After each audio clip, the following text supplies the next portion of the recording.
All right. So just to give you a sense of what we're going to talk about today, what to expect, um, we're going to go over really quickly what the workshop objectives are. So what I'm hoping you all take away from this. Um, we'll have a little bit of time to be in small groups and share your experiences. Then we'll spend a good amount of time talking about the anatomy of binding. So, what's happening to our bodies when we're wearing a binder and also when we take it off. And then we'll also spend a lot of time going over some exercises we can do to help address any negative side effects, so pain or discomfort that comes from binding.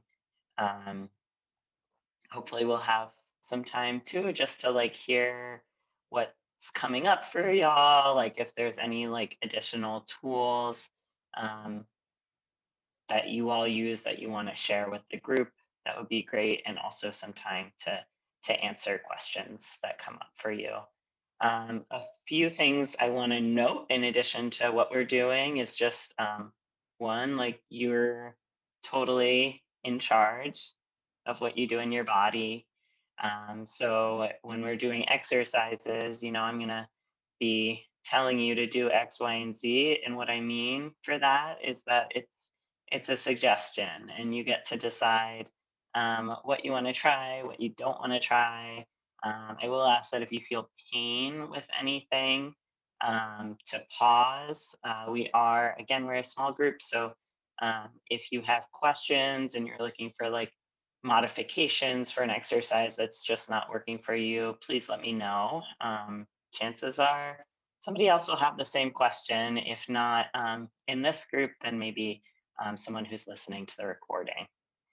Um, and yeah, one other thing that I want to note is if you're someone who's currently binding and planning to continue binding, there's really not anything we can do to completely rid ourselves of the um, negative side effects of binding. So I want to be clear that the information and tools that I'm offering today are meant to reduce the harms of binding, um, but really likely that we're going to have to keep doing those exercises as long as we're binding, because the binder will continue to cause the same negative side effects, and we'll just have to continue to address them as long as we're binding. And also, we know, everyone who's here knows how important binding can be, and that when we choose to bind, it's because the positive impacts of binding usually far outweigh the negative impacts. Um, so I just want to honor that it's can feel scary or hard to hear about the negative impacts of binding, and also um, that we're all doing the best that we can with our bodies, and making sometimes um, just the best choices we can that aren't always, you know, 100% what we would want given all the options in the world. Um, I keep saying one other thing, but I still have one other thing. And the last is, I kind of mentioned in my introduction, my goal is to create anti-oppressive spaces for learning about fitness and wellness. And one thing that comes up a lot in more mainstream fitness spaces is fat phobia. So I like to just name up front that I'm asking folks, um, as you're participating today and sharing today, to let this workshop be weight neutral, to not make any um, negative comments about fat or fatness, either in your own body or someone else's, um, and just like honor that there's at least in my mind, fatness does not ever like equate to health or wellness or beauty. Like there, sorry, it doesn't equate. It doesn't determine health or wellness or beauty. And yeah. So I'm gonna ask you to work with um, that same idea. Um, let's see. So I'm hoping that at the end of this workshop, you all will know two things. The first being how binding can impact the body, and the second being self myofascial release strategies, which is another way of saying self massage strategies, stretches, and strengthening exercises to reduce harm from binding. Okay, and so with that, we're going to jump into this next section on the anatomy of binding. So I'm going to talk about both the response in our fascia and also the response in our muscles from binding. So in order to talk about what's happening in our fascia, we need to know what fascia is. So fascia is the connective tissue that wraps around and organizes all of our muscles, our bones, all the other organs in our body. So it's a little sheet of tissue that wraps around everything and it's interconnected. It can be pretty soft, um, like in our skin, and it can be really strong, like in our tendons and ligaments. So the tendons and ligaments, you can think about like the tissue that's a little bit hard, more dense than muscle. That's around our joints, and because the tissue in our that we're specifically talking about, or some of the tissue that we're talking about is denser tissue, um, we actually need something that's a little bit more intense to address it. So we'll talk about why we do and how we do self myofascial release in addition to like stretches for muscles. Um, so a lot of times, what our fascia will do when we're binding is we'll get into this position that you might recognize. So this position where our shoulders are coming in, our chest is really compressed, our back is kind of over lengthened, and our fascia, when we take off the binder, it's so used to holding that position that it'll just hold us in place. Our fascia will kind of like be a binder for us. And in order to address the fascia, you can think about it as the fascia that we're working on being kind of in between a bone and a muscle in density. So with a stretch where we're stretching a muscle, we might hold that stretch for 30 to 60 seconds. But if we're trying to get our fascia to release, we probably need to hold it more like 3 to 5 minutes, or sometimes even longer. Or do something like add some pressure to it with a tennis ball, massage ball, foam roller, something like that. And then that can be a little bit shorter, like 30 to 90 seconds. And we'll go through examples of how to do those things. But a lot of us, like learn first about stretching in PE classes, in sports growing up. But this is something that we don't always learn about. So our muscles might just go snap right back into position after we stretch them if our fascia is holding them, wanting to hold them in that position. And then thinking about our muscles and bones. Something that happens for a lot of people is that we start to feel like soreness or pain from tight muscles. And a lot of times we'll start to get some muscular imbalance. And we might have like, and this is one of the parts that I know sometimes feels scarier to hear about this particular slide. So sometimes our ribs will shift out of place. And with that, our muscles, our fascia will move our ribs out of place. And once, our ribs are connected to our spine. So once our spine is impacted, that can cause like some tingliness, some we can have like nerve impingement. So you may have experienced before, and this can be from all sorts of things, but you may have experienced tingliness down your arms. That's kind of common. Also, when the rib cage is being compressed, there's these muscles between the ribs that help us inhale and exhale. And those muscles get a little restricted too. So it can be harder to take deep breaths and to really fill our bellies, fill our chest with air. And what Mel brought up earlier, that's something that I always like to name here. And I'll just repeat it here that it is so common, and I know I've experienced this, for there to be like this kind of cyclical impact there. So we start to feel like we're having trouble breathing, and then that gives us anxiety, and then the anxiety makes it even harder to breathe, and it sucks.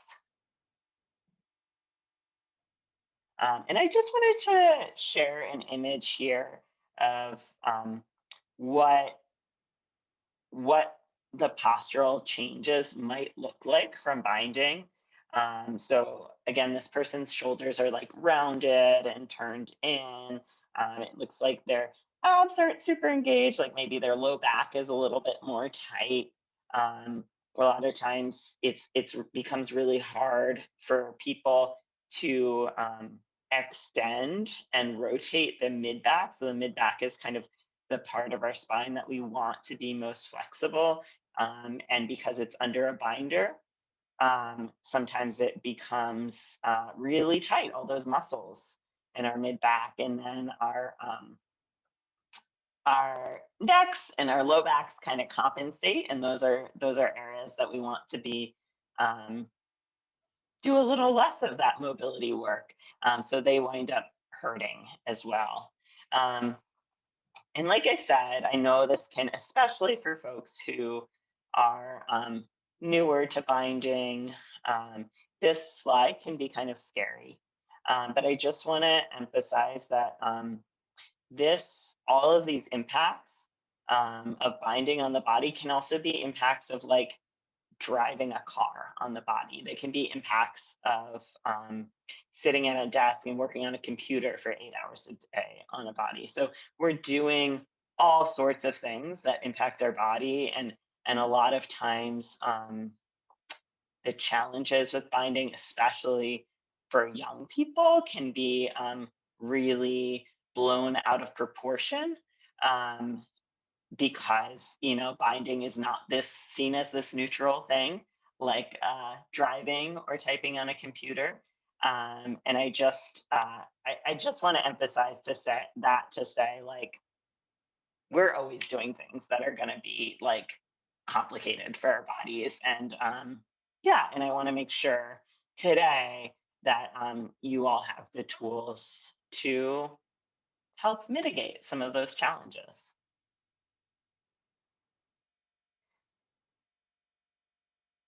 All right. So why is it important to do exercises to um, kind of correct or address some of those challenges? When we do have better body mechanics, when we're using our bodies and our muscles like as efficiently as possible, then we're also like reducing the chance of injury. We're increasing our overall strength, and we're increasing our flexibility. So we're just going to be able to like move better and feel better if we're addressing those muscular imbalances. And also breathing is cool. Being able to breathe comfortably is really nice. Um, So we're gonna come into the interactive piece. I want to make sure that everyone has. I think everybody was on by the time I was sharing what to gather. So I would say make sure you have your foam roller if you have one, a towel, tennis ball or massage ball, resistance band, any of those things that you have. We're gonna start with the massage ball or tennis ball. Um, if you don't have, this is the only thing that I would say is like uh, pretty challenging to do without without something external to your body that you might not have at home. So I would say if you don't have a tennis ball or massage ball, go ahead and you can just watch this section. And I would say to like try to locate one and to give this a try when you're able to. So the first thing we're gonna do is a release for the upper traps. And so when I say the upper traps, you wanna think about this section like from like where your neck ends to your shoulder, making a triangle with your shoulder blade in the back, so the spine of your scapula. So it's this meaty section up here, your upper trap. And we're gonna find a couple spots in that upper trap to do some self massage. So go ahead and grab your ball if you have one. Um, and you can either do this on the wall or you can do it on the ground. If you do it on the wall, you can, if you have a tennis ball, you can put it in a sock so that it doesn't fall down. Um, and what I want you to do is just put it behind your back, put it behind your upper trap in that area. And I want you to just kind of roll around until you find an area where you feel some tension, where you feel some tightness. And again, you're not going to be able to see this very well, but you can find that same spot on the ground, just lying down on the ball. And I want you to stay in that spot. When you find a spot where you're feeling tension, I want you to stay there for 60 seconds. I want you to think about feeling a good amount of intensity, enough intensity to feel a little bit uncomfortable without so much that it's making you like grimace. And we're going to stay there for 45 more seconds. So you can kind of shift your body weight on and off in order to find the right intensity for you. You can think about if breathing exercises are helpful for you, you can think about inhaling into that space, inhaling through your nose into that space where you feel that tension, and exhaling through your mouth to release the tension.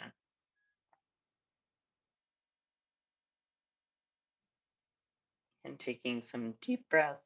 See if you can take one more deep breath here. And remember, everything is a suggestion. If you hate guided breathing, don't do it. All right, from here, I want you to roll that ball to another place on your upper trap. So it might be like just half an inch from where you were. I want you to find a second spot that feels like, ooh, yeah, that's the spot. And once you find it, I want you to hang out there for 60 seconds.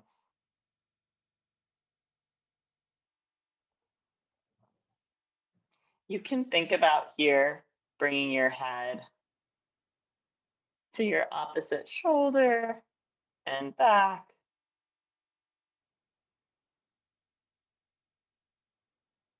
If that feels good, you can stick with that. If you find a space as you're doing that that you want to hang out in, that's good. Take just under 30 more seconds here. Remembering to breathe into that tight spot and exhale to release.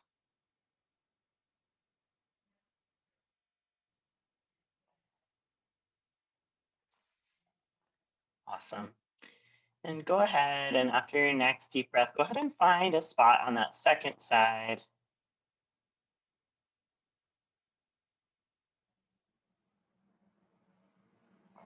We're going to take 60 more seconds here. What I want you to think about is not resisting the pressure. I want you to think about putting enough pressure on that muscle, again, to feel a little uncomfortable, but not too much to let your muscle like melt into the ball. If you're resisting the ball, if you're resisting the intensity of the ball, then it's going to be really hard to release your muscle and release that fascia.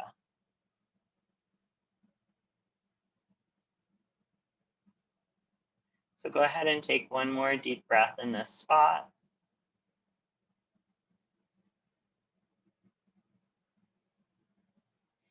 And then go ahead and find one more spot on that same side.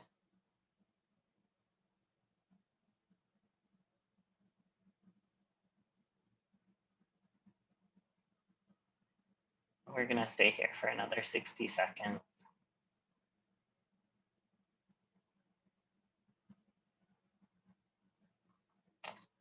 One advantage to doing this on the floor is that the ball is not going to drop down to the floor. You're not going to lose it.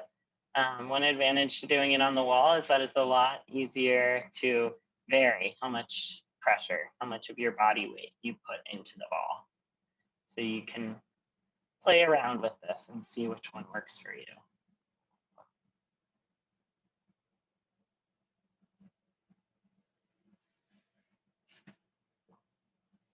Okay, and you can take one more deep breath and release that. So we're gonna go ahead and take that same ball, and this time work on the pecs.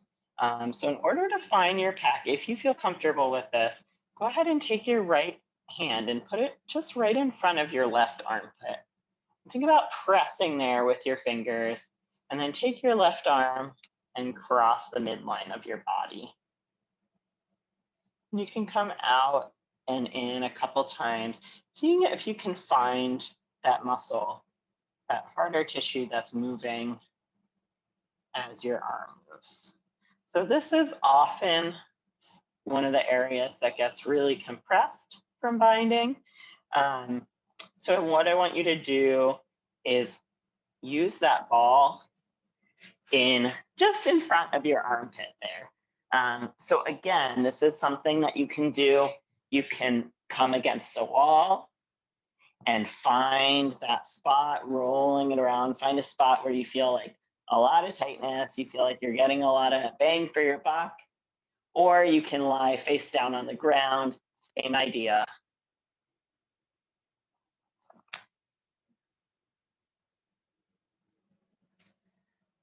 I'm not going to demonstrate either because it will just look like my back is to you and you won't see anything. But feel free to use the chat or turn your mic on for questions. So once you find a really juicy spot, a really good spot, go ahead and hang out there. So we're going to take 60 seconds here.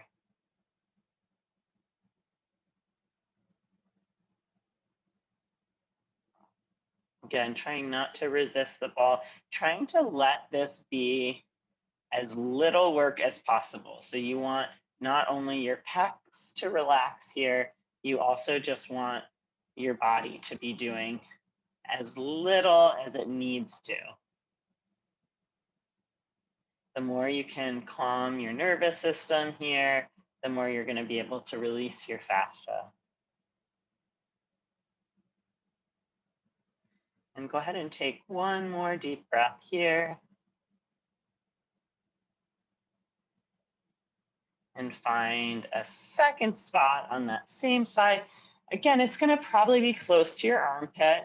It might be a half an inch away. You can just move it around. If you're someone who is binding regularly, or you're doing one of those other things I mentioned, driving a lot, on a computer a lot, my guess is that you'll feel some tightness here.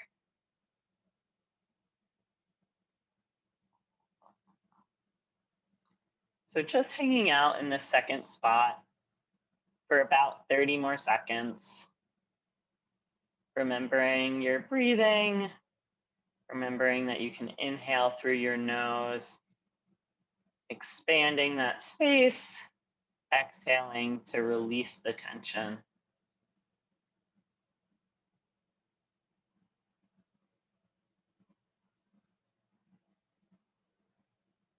And go ahead and take one more breath and switch to the second side.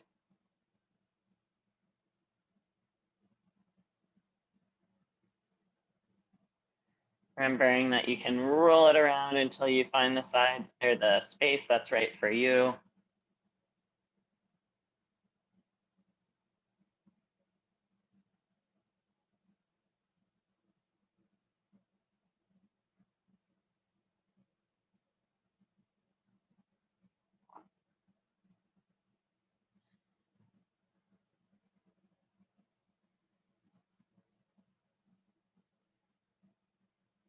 We're just gonna stay in this spot for about 2 more deep breaths, going at the pace that works for you. And when you're ready, go ahead and switch location, a second spot on that same side. This is gonna be the last of our self-massage here.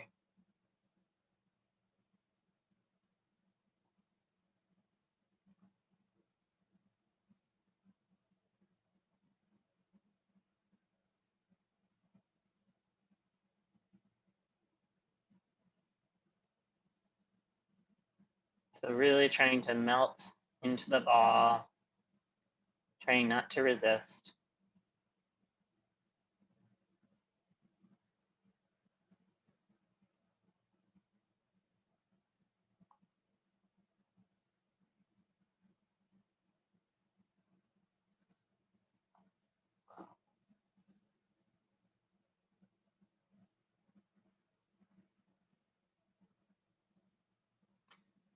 And go ahead and take one more breath, and then you can get rid of the ball. So everything else, we've got a couple of choices of equipment for, but if you have nothing other than a towel, you should be able to use a towel for this. So the last fascial release, rather than doing self-massage, we're just gonna hold a passive stretch for a longer period. So if you have a towel, what you can do is essentially make your own foam roller, just rolling the towel into a long cylinder. If your chest is super tight, probably just one towel is actually better than a foam roller. If you're not feeling the stretch from one towel, you can take something similar. I have a strange, I don't even know what it is, carpet rug here that I'm going to use. And you can just keep expanding the diameter of that roll. So this is going to be a passive stretch again. I want you to find a place where you feel comfortable on the ground. If you have a yoga mat, that's great. If you have a soft carpet there, that's great. Could be yet another towel or blanket on the ground, whatever feels comfortable to you. So from here, what I want you to do is sit on that foam roller, blanket roll, towel roll, whatever you've got, so that your tailbone is kind of on the edge. And then I want you to slowly just let your body come back, resting your head. So your whole spine, your tailbone to your head is supported. And then I want you to go ahead and bring your arms out to a T, palms facing up. And we're just gonna hang out here. You can hang out here with your legs bent. That's gonna protect your low back. You can try bringing your legs down to get a little opener in your hips as well. But if you start to feel some tension in your low back, I would say to go ahead and bend your legs. Again, with your feet on the ground. So we're going to hold this for 3 minutes total. If you start to feel discomfort, if it doesn't feel good, if you're feeling like a whole lot of tingling, you can go ahead and pause sooner. I want this to feel good. And I also want you to have a chance to just be in your body. So I'm going to ask you to take some deep breaths, thinking about inhaling for a count of 3 through your nose, exhaling for a count of 9 through your mouth.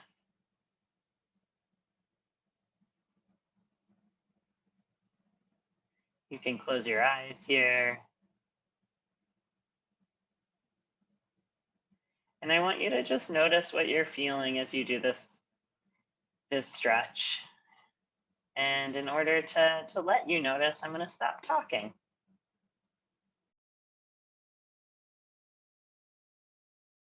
All right, so we're going to move on to stretching our muscles.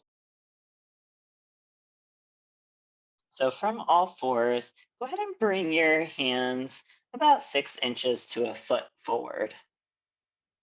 And then think about bringing your hips. You can think about your tailbone being weighted and bringing your hips all the way back. And then I want you to think about your pubic bone or the front of your pelvis being weighted and just coming all the way forward. And just moving between these two positions with as much ease as possible here.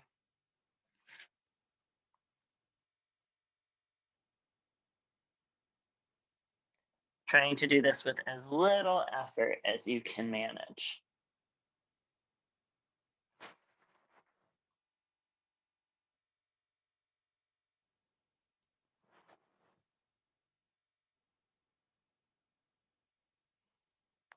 You can experiment with where your knees are. You can bring your knees farther out.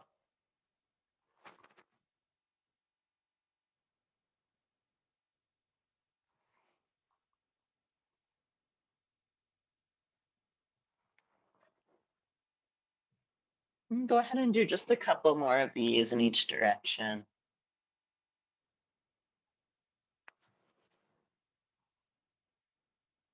Go ahead and find a piece of furniture that's about the height of a chair. Could be a bed, could be a couch. We don't need to be super picky.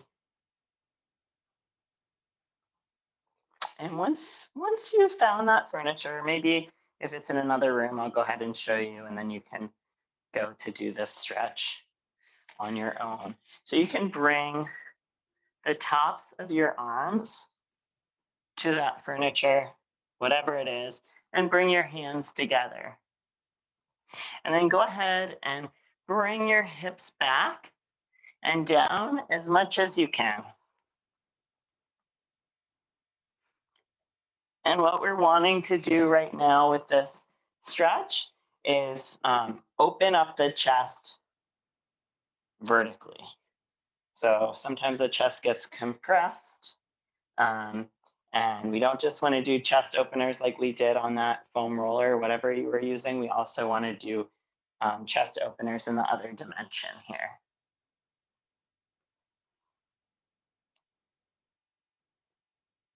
So for each of these stretches that we're doing, it's good to do a total of 60 seconds.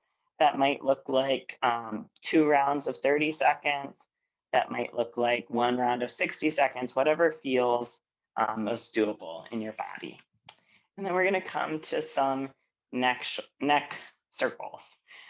So in order to keep your shoulders down for these neck circles, what I want you to do is either anchor your hands by sitting on them, or take your hands and make fists and punch down towards the ground. And then go ahead and draw some circles with your nose. As you're coming up with this circle, think about reaching up more than reaching back with your head.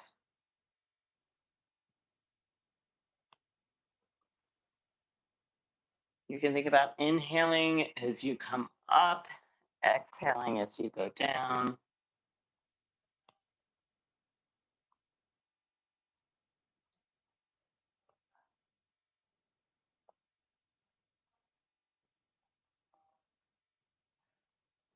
And go ahead and reverse directions. So you can also be doing this one standing as long as your hands are punching down, bringing your shoulders down.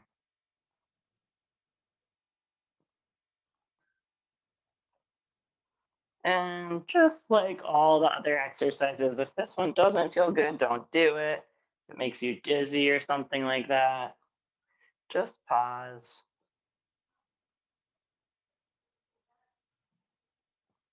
And go ahead and pause there. You can let go of your hands, bring your hands to your shoulders.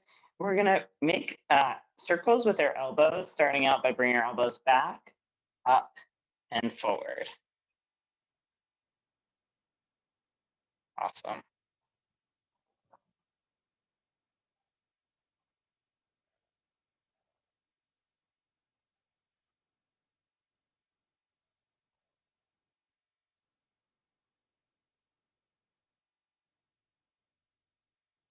And go ahead and reverse directions here.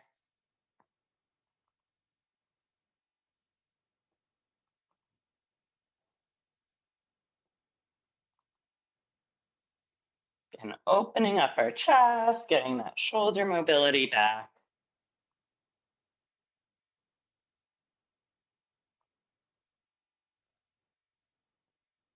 And go ahead and pause. So I mentioned before when we were talking about restrictions that can come from binding that a lot of times our back extension is limited. And then the other thing that our mid back does is rotation.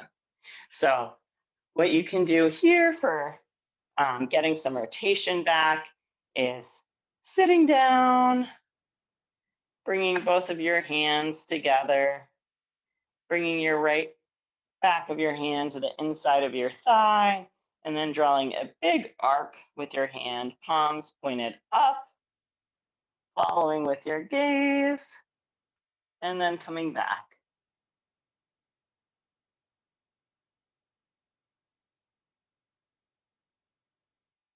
So go ahead and do about 5 or 6 of these on one side, and we'll switch to the other side.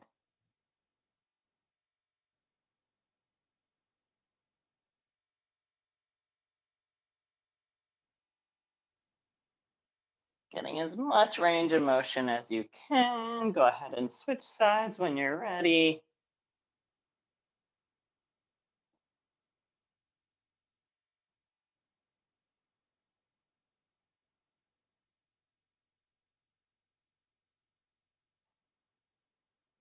See what you can feel here. Try to notice where the stretch is.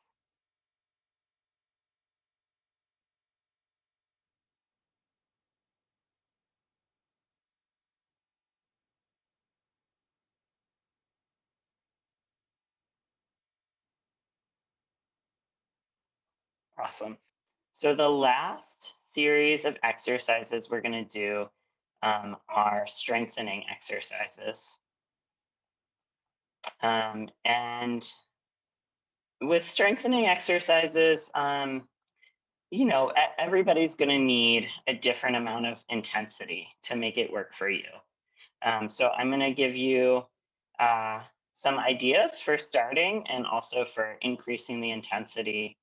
Um, Generally, what I would say is like you'll know that something's the right intensity for you because you'll be able to complete the given amount of like reps or time without pain and without compromised form, while still feeling like it's a challenge. So on a scale of like 1 to 10, we're aiming for about like a 6 or 7 in terms of level of difficulty.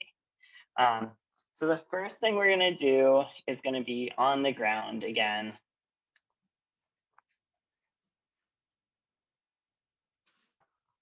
I'm actually gonna give you a few different options. Go ahead and come down to the ground. This can be, if you're not used to engaging your abs in isolation, this can be pretty challenging. So we'll just start out on lying on our backs with our knees pointed to the ceiling. And then I want you to think about bringing your belly button towards your spine so that your low back presses into the ground. I'm going to give you a few cues to help you find your abs. Another thing you can think about is pulling your pubic bone or like your belt buckle up towards your chin to really, really engage your abs here. See if you can take a couple deep breaths with your abs engaged, so without your low back coming up from the ground. You can go ahead and release. So that's a pelvic tilt. If that feels challenging, if you're feeling that intensely in your abs, I would say to just focus there. Just take whatever amount of time sounds good to you, 15 to 30 seconds holding that pelvic tilt. If you found your abs, but you're feeling like that's not very challenging, what I want you to do is bring your legs up off the ground. So your knees are above your hips. Go ahead and bring your arms up above the ground so your hands are above your shoulders, keeping your abs super engaged, and you can just hold here. Remembering to breathe, that's like level 2 of ab engagement, is breathing while you're engaging your abs. So this can be pretty challenging. If you get to, let's say, 30 or 45 seconds here and you still want something more challenging, what you can do is press on your thighs with your hands, resist with your thighs. And this one, you can basically make it, you can continue to make it more challenging for yourself by pressing harder on your hands with your thighs and forcing your abs to do that work of resisting. So go ahead and relax your abs. Choose one option that you feel like will be good for your body and go ahead and hold for 30 seconds. We'll start in 3, 2, 1, and go for it. If you start to feel your low back engaging, that's a sign that you need to focus more on your abs, or a sign that maybe you've gone too long and you need to take a break. The next exercise, you can use a band or you can use a towel. So I'll show you both. So you can do this one seated or standing, whatever works better for you. If you're using a towel, go ahead and make it really long.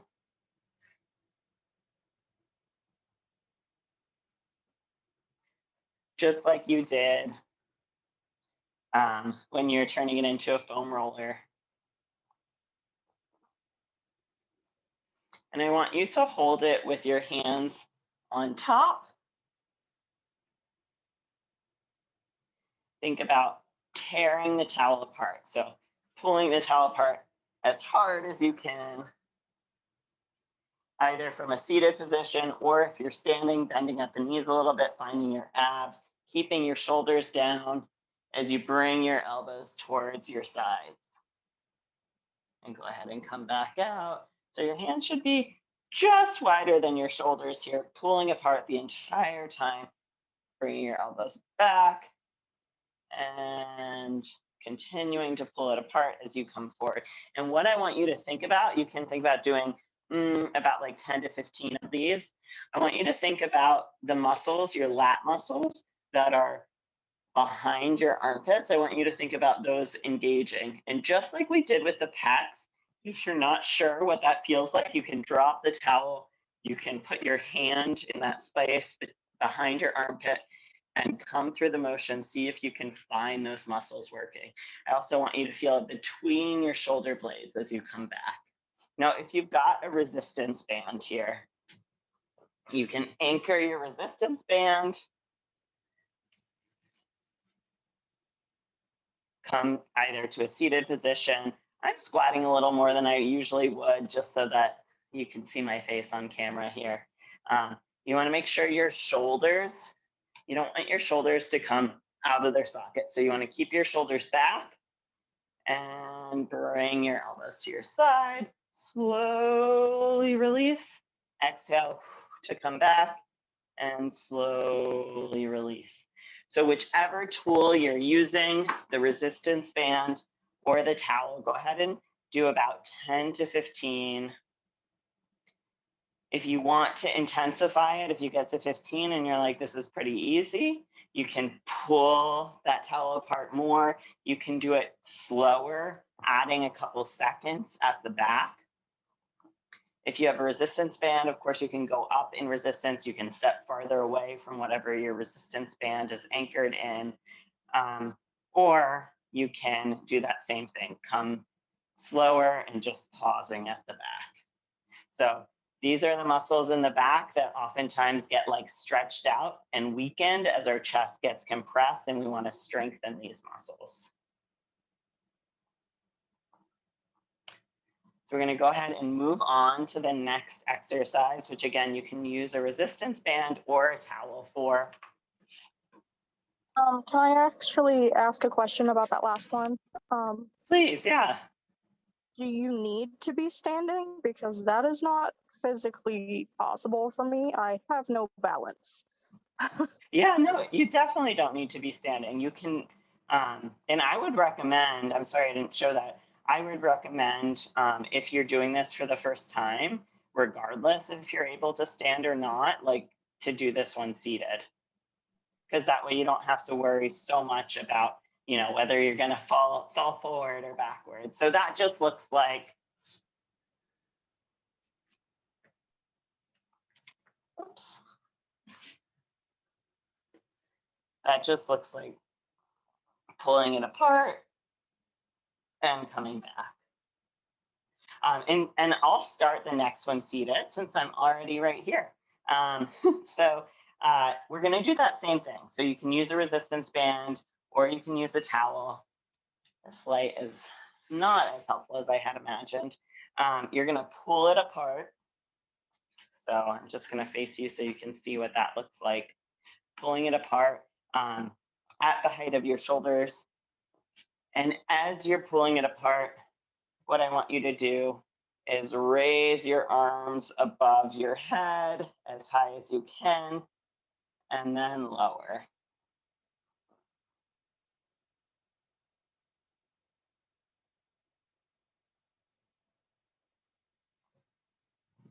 And same thing, you can do this one standing. And if you are standing, what I want you to do is focus on your abs, a little bend in your leg to keep your base really stable. Pulling it apart and coming again about 10 to 15.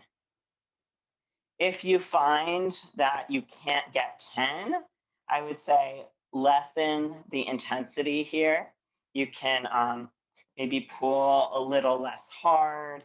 You can think about if you're using a resistance band, using a lighter resistance band or bringing your hands farther apart here. And just aiming for an option that allows you to fall into that 10 to 15 rep category. And for the last exercise, I'm going to show you two options. The first one is going to be standing, and the second one will be on the ground. So we're going to think about, with the standing exercise, what we're thinking about is engaging those muscles that have maybe been weakened from binding while also integrating other muscles at the same time. So we were doing some exercises in isolation. And now I want you to think about using those same muscles, but doing it as we're holding a plank. So I'll show you what that looks like. First, we're going to practice holding a standing plank together. So in order to do that,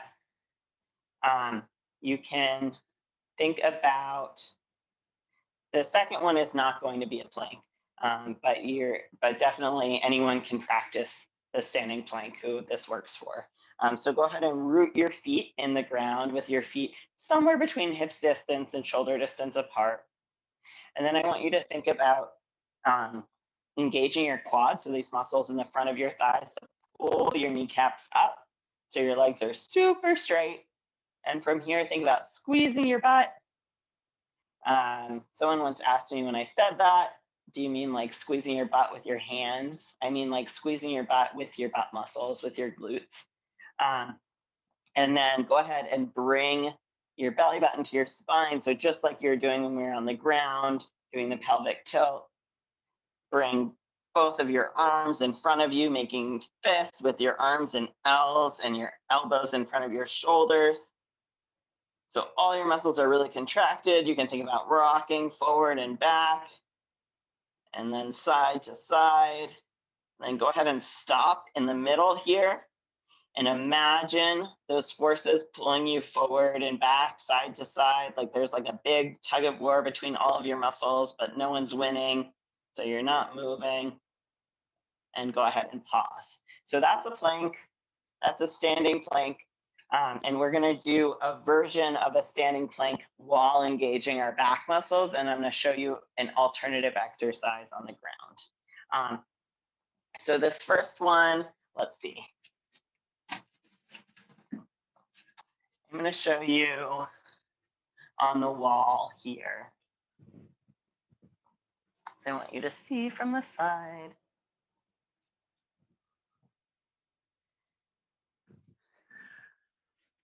So I want you to think about finding that same plank, so tight quads, tight abs, tight butt, and then rather than bringing your arms in front of your body, you're going to bring your shoulders down and your elbows back. So it's going to look like this: shoulders down, elbows back, finding your plank. With your heels about 6 inches from the wall, you're just going to lean back and hold this position. So your toes will come up off the ground a little bit, holding the plank, seeing if you feel your muscles contracting between your shoulder blades. This one you might hold anywhere from like 30 to 45 seconds. I'll time 30 seconds for you. If you want it to be more challenging, you can step your feet away from the wall. If you want it to be less challenging, you can step closer to the wall. And just thinking, all those muscles are really tight. Your quads in the front of your legs, your abs, your butt, and your elbows are squeezing together, trying to feel that muscle contraction between your shoulder blades. And go ahead and pause. I'm going to give you an alternative if that one did not work for you. That's going to be on the ground. So same thing where we're going to use some of those same back muscles while also engaging other muscles, making it a more compound exercise. So I'm going to show you this movement while I'm kneeling, because it's going to be harder for you to see if I'm face down on the ground. So thinking about bringing your shoulders down, arms back behind you, and then once your arms are as far back as you can bring them, bringing your thumbs together here. And while you're there, you can either stay there or you can also lift your legs with your butt muscles. So I'll show you what each looks like. So coming down to the ground, I like to put, you can put your towel or something, or fold if you have a yoga mat under your forehead so that your nose isn't smashed into the ground. That's just my personal preference.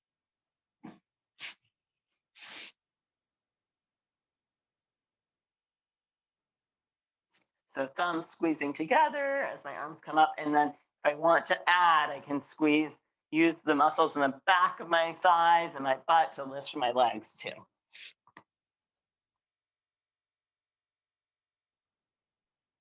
And just like the other one, that one is going to be a hold. The last strengthening exercise, I know I said that was the last one, but this one's pretty different. We're gonna do for the muscles that help us to breathe. So this is something that can be super useful to do. Like, let's say you're binding a lot and you get home and you take off your binder. This can be something that's super useful to do then. Just like when we were doing the chest opener, what I'm going to do is describe it to you. And then I'm going to have you do it, and I'm going to stop talking so that you can have the experience in your body without interruption. Just like anything else, you're in charge. You don't have to do this. So when we're binding, right, it's sometimes not only hard to take breaths into our belly, which is what a lot of like deep breathing exercises want us to focus on, those deep belly breaths. Sometimes it's also hard to take breaths into our chest because the binder is there. So what I want you to do for this exercise is to start by breathing in at a count of 4, letting your chest rise first, and then your belly, breathing out at a count of 4, letting your belly fall, and then your chest. And then you're going to, on the next round, the next breath, I want you to breathe in still at a count of 4, breathe out at a count of 6. We're going to come up all the way. So breathing in at 4, breathing out at 8, breathing in at 4, breathing out at 10, and then come all the way back down. Obviously, like, it doesn't have to be seconds. It can be whatever speed. We're just going for ratios here. Does anyone have questions before we start that?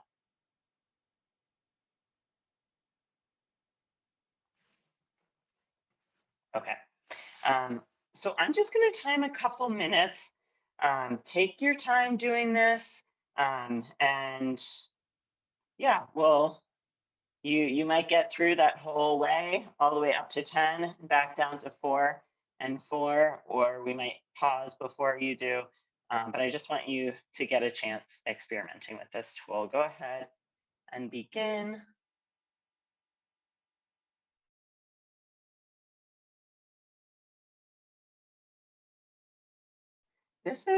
I include this because I think this is like the most common question that I get asked about binding, probably because my job is a personal trainer.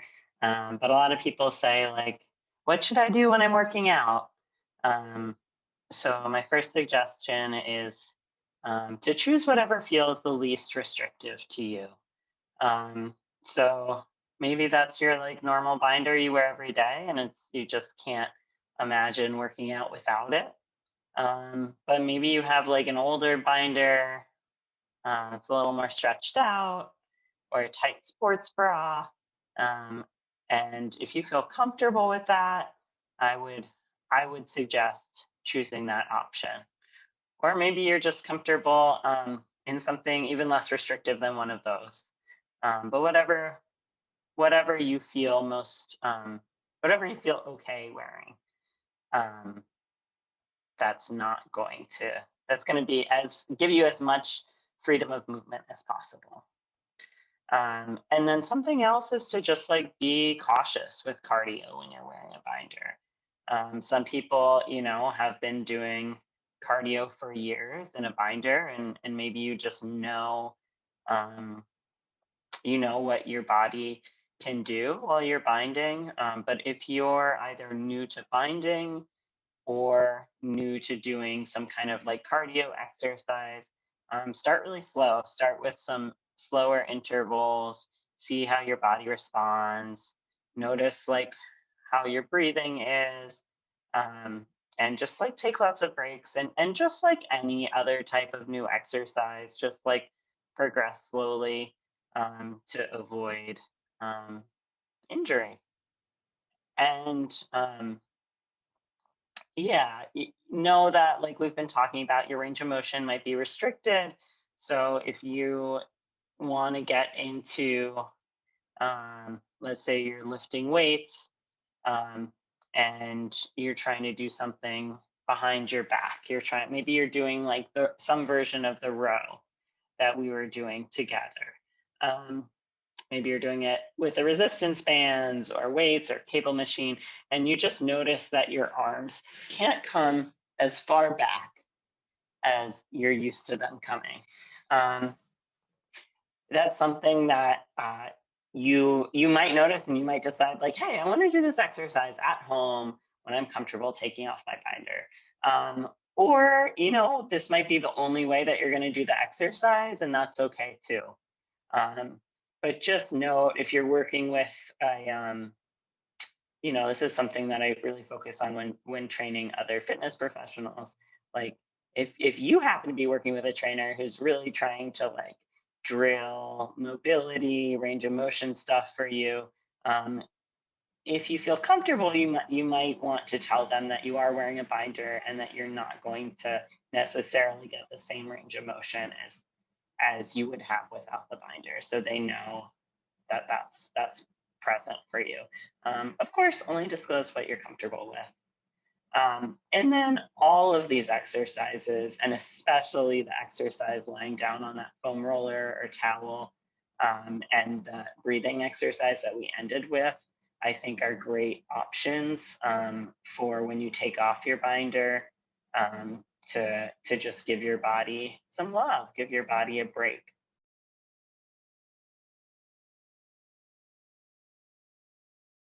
Thank you so much to Brian and MJ for interpreting.